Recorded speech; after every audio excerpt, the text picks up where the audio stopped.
शक्तीपीठ महामार्गाच्या संदर्भात सांगली जिल्ह्यापर्यंत त्याला पूर्ण समर्थन आहे आणि सगळे शेतकरी आमच्याकडे येऊन सांगतात की तुम्ही भूसंपादन करा.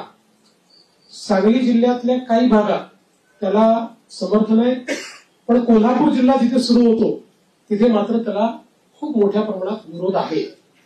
आणि आम्ही ज्यावेळी समृद्धी महामार्ग केला त्यावेळी आम्ही विरोध पत्करून नाही केला, लोकांना समजावून केला.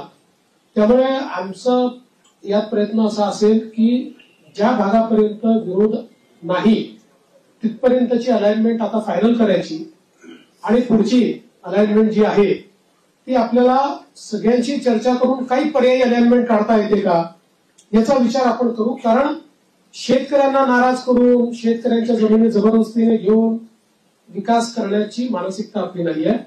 त्यामुळे काही पर्यायी रस्ते तयार करता येतील किंवा त्याला एक्झिस्टिंग जो काही हायवे आहे त्याला कोल्हापूरच्या आधी कुठे जोडता येईल का, किंवा अजून काही एखादा आपल्याला फ्लायओव्हरच्या माध्यमातून काही निर्णय करता येईल का, असं चर्चेतनं मार्ग काढू.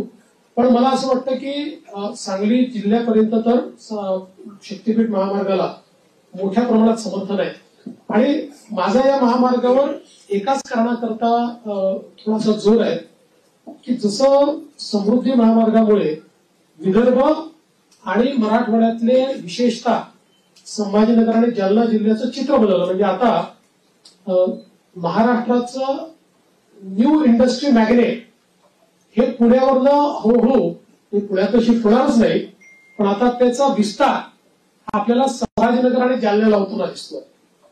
तर अशाच प्रकारे शक्तीपीठ महामार्गामुळे संपूर्ण मराठवाड्याचं चित्र बदललं, चित्र एकदम.